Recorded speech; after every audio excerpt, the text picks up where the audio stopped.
Hi friends, welcome to my channel Madhu వంటలు. ఇవాళ టమాటా వంకాయ పచ్చడి ఎలా చేయాలో చూద్దాము. కాల్చి చేస్తే చాలా టేస్ట్ ఉంటుంది. ఇలా చేసి చూడండి, చాలా బాగుంటుంది. ఈ వంకాయ పచ్చడికి ఇలాగా పెద్ద వంకాయలు తీసుకున్నాను. 2 వంకాయలు, 3 టమాటాలు, ఎల్లుల్లిపాయలు, చింతపండు, ఓ 15 పచ్చిమిరకాయలు అనమాట. ఇవన్నీ కాల్చుకొని మనము పచ్చడి చేసుకోవాలి. ఇప్పుడు ఎలా కాల్చుకోవాలో చూపిస్తాను. ఈ వంకాయలకి మనము ముందు ఘాట్లు పెట్టుకోవాలన్నమాట.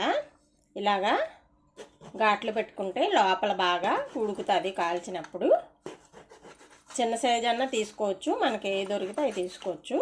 ఇలా నూనె రాసేసుకోవాలి. నూనె రాసుకుంటే మాడకుండా బాగా వస్తుంది అన్నమాట తొక్క. ఇలా నూనె రాసుకొని మన టమాటాలకు కూడా ఇలాగే నూనె రాసుకోవాలన్నమాట. అన్నిటికి నూనె రాసుకున్నాను. ఈ పచ్చిమిరకాయలు ఇలాగా ఒక పుల్లకి ఇలా గుచ్చుకుంటే మనం ఒకసారి కాల్చుకోవచ్చు అనమాట. ఇలాగ అన్నీ ఇలా గుచ్చేసుకోవాలి. ఇలాగా పుల్లకి ఇలా గుచ్చుకున్నాను. ఇవన్నీ ఇప్పుడు ఎలా కాల్చుకోవాలో చూద్దాము. స్టవ్ వెలిగించుకొని ఇందులో పెట్టి కాల్చుకుందాము.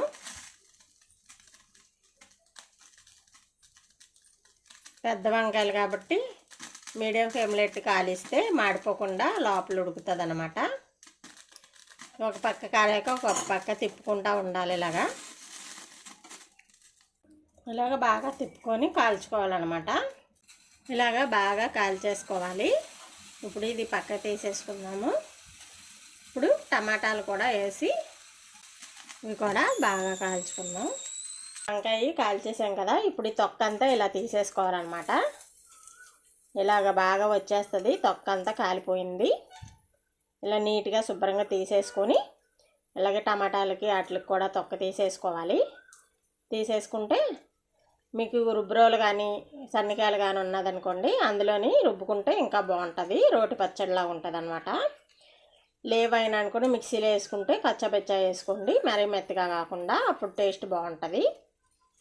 ఇప్పుడు ఇలాగ వంకాయలకి అన్నిని ఇలా తీసేసుకోవాలి. ఇలాగా శుభ్రంగా వలిసేసాను. ఇది ఒక పక్కన పెట్టుకుందాం. ఇంకా టమాటాలు కూడా ఇలాగే పై తొక్క తీసేసుకోవాలి. తీసేసుకొని ఇప్పుడు ఇవి అవి కలిపి కోసుకుందాము. ఇప్పుడు పచ్చిమిరకాయలు కూడా ఇలాగే కాల్చేసుకోవాలన్నమాట. పచ్చిమిరకాయలు కూడా ఇలాగా కాల్చి పెట్టేసుకున్నాను. ఇప్పుడు ఈ వంకాయలన్నీ ఇలా తీసేసుకొని ముచ్చుకదిని ఇలా కోసేసుకొని మిక్సీలో కచ్చబెచ్చ ఆడుకుందాం. టమాటాలు కూడా ఇలా ముక్కలు కోసేసాను. ఇవన్నీ ఇప్పుడు మిక్సీలో వేసుకుందాం. మీకు రుబ్బురోలు అది ఉంటే అందులో రుబ్బుకోండి, లేదంటే మిక్సీలో వేద్దాం.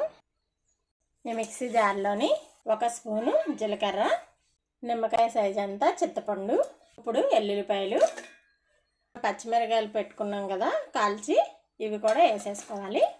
ఇప్పుడు ఇది ఒకసారి మిక్సీ పట్టుకున్న తర్వాత అప్పుడు అవి వేసి మిక్సీ పట్టుకోవాలి, లేకపోతే మెత్తగా అయిపోతాయి. ఇలాగా పచ్చిమిరకాయలు అవి ఇలాగ మెత్తగా అయిపోయిన తర్వాత ఇందులోని ఇప్పుడు ఈ వంకాయలు టమాటాలు వేసేసుకుందాం. వేసేసుకొని ఒక్క తిప్పి తీసేయండి, మరీ మెత్తగా కాకుండా. అప్పుడు తాలింపు పెట్టేసుకుంటే సరిపోతుంది. ఇందులో సరిపడా ఉప్పు వేసుకోవాలి. ఇప్పుడు మిక్సీ పట్టుకుందంతా ఈ బౌల్లో తీసేసుకుందాం. ఇప్పుడు తాలింపు పెట్టుకుందాము. 2 స్పూన్లు ఆయిల్ వేసుకోవాలి. 1 అర స్పూను ఆవాలు, 1 అర స్పూను శనగపప్పు, 1 అర స్పూను మినప్పప్పు, ఇంగువ, 2 రెమ్మలు కరివేపాకు బాగా కలిపేసుకొని వేగిపోయాక ఇప్పుడు పచ్చళ్ళలో వేసేసుకుందాము. ఇప్పుడు తాలింపు పెట్టేసుకుంటున్నాను. పచ్చళ్ళలో వేసేసుకొని కలుపుకొని తింటే వేడివేడి అన్నంలో చాలా బాగుంటుంది. ఇలా ట్రై చేసి చూడండి. ఈ వీడియో మీకు నచ్చితే కనుక లైక్ చేయండి, షేర్ చేయండి, సబ్స్క్రైబ్ చేయండి. Thank you.